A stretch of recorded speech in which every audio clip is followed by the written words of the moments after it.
I was born in a military family. My father was a high-ranking officer of the Soviet Army General Staff, inspector of land forces, stationed outside of USSR in every quote-unquote brotherly country or liberated country of the world. I graduated from Oriental Studies Institute, affiliated to Moscow State University, in 1963.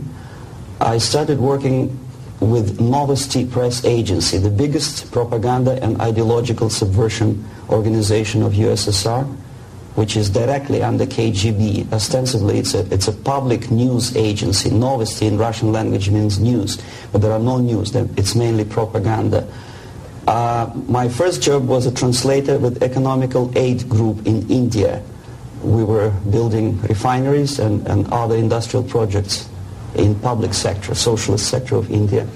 My last job was press officer of the Soviet embassy in New Delhi. I defected in 1970, landed in Canada, worked for several years as a producer of Canadian Broadcasting Corporation, overseas service in Russian language, similar to Voice of America. Then I was teaching at University of Toronto, Political Science Department, McGill University, Slavic Studies, and School of Journalism, Ottawa, in Carleton University in Ottawa. Last year I joined a small Russian language publishing house here in Los Angeles, and now I'm a political analyst for weekly Panorama newspaper. Lumumba University language instruction was my so-called extracurricular activity, which is usually given to Soviet young communists as a non-paid job to prove loyalty to the party. I was instructing students from Asia, Latin America, and Africa before they entered an ideological indoctrination class. It was mainly Russian language instruction, after which the students usually joined 2-year or 3-year extensive course in Marxist-Leninist ideological indoctrination, plus their own subjects of their choice, medicine, physics, chemistry, whatever.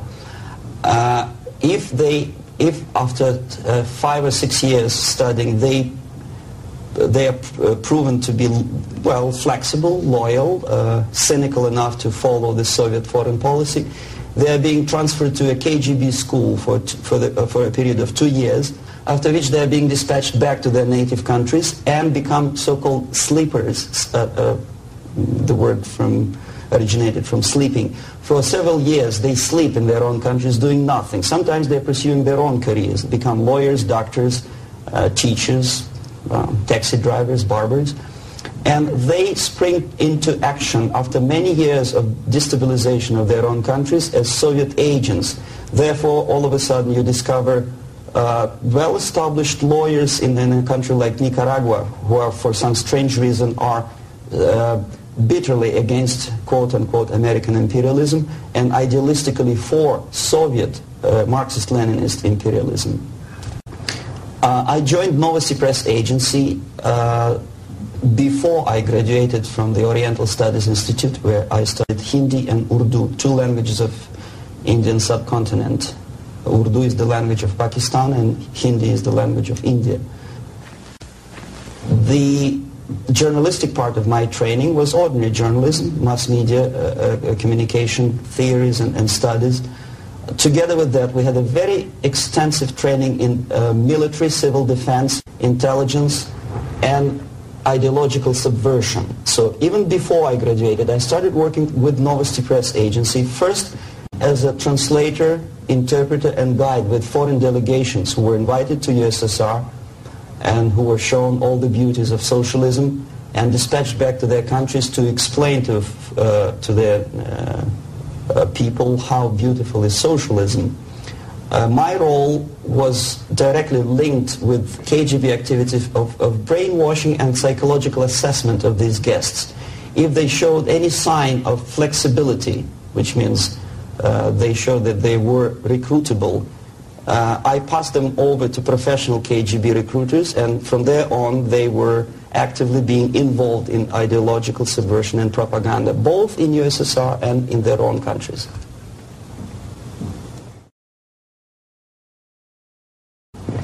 well, decision of course was very painful and difficult. But on the other hand, I didn't have any illusions or allusions about the Soviet system and communist or socialist system.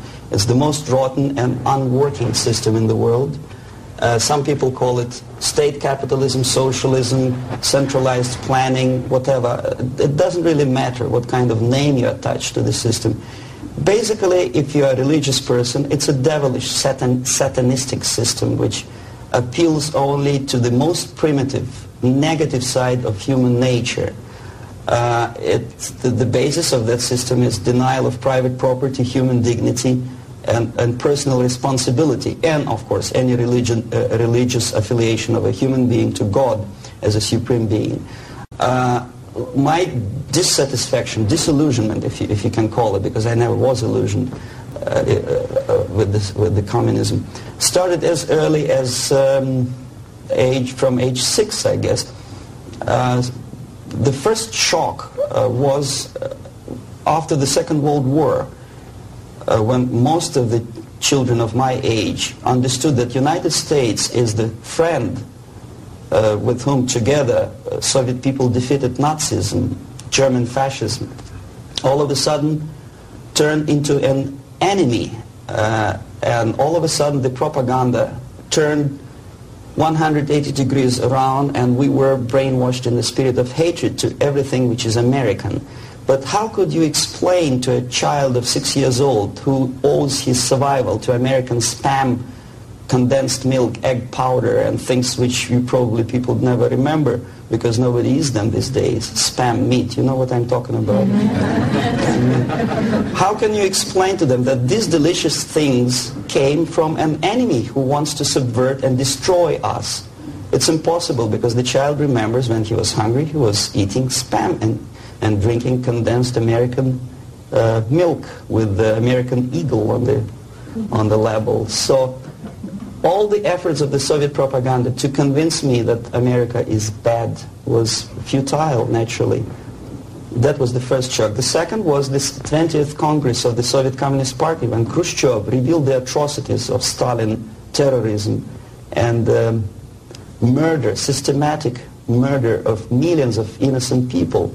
That was another greatest shock. And the third shock, of course, when I was already grown up, a student, invasion into Czechoslovakia in 1968. That was the last point. And when I was in India acting as a Soviet official, a Soviet diplomat, I understood that sooner or later I have to defect and to explain what exactly I was doing in India. I fell in love with that country because at that time this country didn't do any harm to any neighbors, least of all to the Soviet Union. And yet we did so much harm to that country that I decided to defect and explain it, first to Indians, then to American politicians, intelligence communities, and media. Unfortunately, I didn't have much success because my stories were treated with a great skepticism. I was called paranoid, McCarthyist, fascist, Cold War maniac, and other names which I don't want to mention here. And it took me quite a number of years to understand that I'm talking to people who are trying to prevent average American from knowing the truth about communism.